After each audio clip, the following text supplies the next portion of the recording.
magandang gabi mga kalingap. Siyempre at muli, magbabalik na naman si Papa Tegan upang magatid na naman ng kakaibang news, update, balita sa inyo lahat mga kalingap at mga kamaikis natin dyan. Siyempre ang mga ka-7-11 dyan, mega loud shoutout po sa inyo lahat mga kalingap. Grabe na to. For today's video guys, Kalingap Nicole, bakit malungkot po dito sa eksenang ito? Ano kaya ang dahilan bakit malungkot po ito si Kalingap Nicole? Tara guys, panoorin natin. Siyempre kung bago ka pa lamang sa ating YouTube channel, huwag kalimutan mag-like, mag-share, mag-subscribe, pahit ang notification bell button para updated kayo sa mga ilalabas natin reaction video mga kalingap. At syempre huwag kalimutan suportahan sila Kuya Bal Santos Batubang, Ate Edna Vlogs, Kalingap Rap, Kalingap Team, syempre Kalingap Nicole guys, suportahan po natin at Kalingap Reactor guys. At huwag na natin patagalin to guys, panoorin na natin. Let's go! Bro, parang alam mo inisip mo bro. Parang alam mo inisip. Bro, sorry kasi ano, yung sa vlog ko, yung sa vlog ko parang, di ba, parang nadiin ka. Ano bro, masasabi mo dun sa mga nagbabash tayo about yun sa vlog natin, yung sayaw natin, di ba? Wala akong magagawa, opinion nila yun eh. So, mananahimik na lang siguro tayo. The more na magsasalita tayo, lalo pang kumbaga sisilyab yung apoy. Parang saka nagulat ako bro kasi and kayo naman, ito nga, kayo coach Kurt, kayo naman po ang nakakalam, di ba? kasi mga syempre matagal na kayong magkakasama. Syempre kilala namin si Nicole. Syempre, siguro kung yung nakikita nyo is sa harap ng camera, kung ano nakikita nyo, syempre yun masasabi nyo. Pero pag nakilala nyo si Nicole, grabe po. Makilala nyo kung gaano to ka down to earth na tao si Nicole. Grabe. Kaya sa mga ano po dyan, sana po is wag na natin palakihin ang kasi yung video ko na yun, sabi ko gusto ko good vibes lang. Kasi di ba nag-away tayo mga.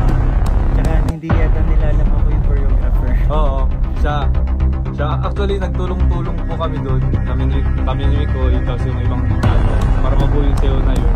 Kaya kasi walang discrimination dun sa yun. Talagang yun nga parang sa tingin niyo po parang may na-discriminate nga si Papa Jones, pero sa totoo talagang yun kasi formation naman yun, di ba? Formation. So yun, tuloy parang alam mo niisip ni Mikoy. Kanina ko pa yan napapansin. Nakahalo lang, excited na siguro. Ay, bukas ba? Ngayon yung mansari nyo. Ay, happy mansari sa inyo bro. Monday yung Ay, Monday yung vlog. Mapapalaban na kasi hindi ko alam yung kasi ito ang talaga challenging kasi sa akin itong yung role ko. Siyempre alam mo naman, di ba?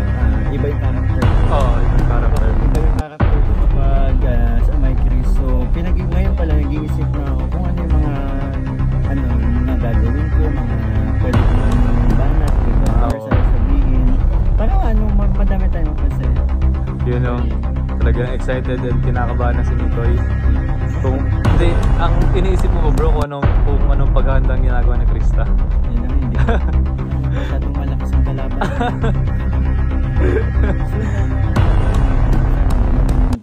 Susuban, F4 tayong lalaban. Ay oo, backupan ka namin. Pero sa kanya. Sa kanya. Ano yung kumbaga magandang kasi yun Yeah bro, thank you. At yun na guys, ang nakita natin dahil malungkot si Nicole ay marami po pala ang nambabasa kay Nicole doon sa kanilang ginawa guys. Kasi siya daw ang choreographer doon sa kanilang ginawa. Kaya po siya binabas ng mga hulugong mga bashers na yan. Talagang yung mga bashers na yan walang nagagawang matino kung hindi manira ng kapwa nila. Ganun talaga ang mga bashers. Pero ayahan mo na lang Nicole yan, lilipas din yung mga bashers na yan at mamamatay din na nakadilat ang mga mata ng mga bashers na yan. Pag ang Diyos ang nagbigay ng sumpa sa kanila, yan na lang malalaman na hamak ng tao, di ba? Pag sila ay nakarma, karma na lang ang ano sa kanila, ang tatapat sa kanila kasi ang karma pag yung karma ay dumapo sa kanila, wala na silang magagawa. Kung hindi, iingi ng tawad sa Panginoon. Yan po ang mangyayari sa kanila. Dahil sa kagagawan nila, dahil sa salbayo mo, mga ugali nila, pampabas, di ba? Kaya itong Ilipris, marami nagbabas sa kanila kasi ayaw nila sa kanila. Masyado silang indikero palaka, masyado silang insecure, ayaw nila na sumisikat ang Ilipris. Bakit kaya ayaw nyo? Tanggapin nyo na lang yung katotohanan kung sino ang magaling. Ganun dapat, no? Kasi hindi naman talaga para-pareho yung tao eh. May kanya-kanya talent yung mga tao. Kaya kung ako sa inyo, tanggapin nyo na lang yung katotohanan kung sino ang nangingibabaw. Diba? Kung nangingibabaw nyo na para sa inyo, eh di tanggapin nyo. Silang nangingibabaw sa puso nyo. Ganun lang. Pero wag na kayo magsalita ng masama sa kapwa nyo.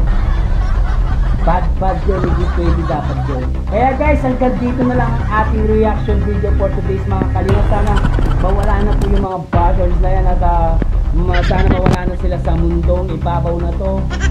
Condolence sa inyo mga bashers. Sana kunin kayo na ni Lord. Yan po ang aking wish ngayon sa belated happy birthday kay Papa Shader. Wish ko po yan, sana kunin kayo na ni Lord. Yan. Maraming salamat guys. Siyempre kung bago ka pa lamang sa ating YouTube channel, huwag kalimutan mag-like, mag-share, mag-subscribe. Pahit ang notification bell button para updated kayo sa mga ilalabas natin reaction video mga kalingap. At siyempre huwag kalimutan supportahan sila Kuya Balsas Matupang, Ate Esa Vlogs, Kalingap Rap, Kalingap Team at Kalingap Nicole mga kalingap. Hanggang dito lang, maraming salamat guys. I love you all.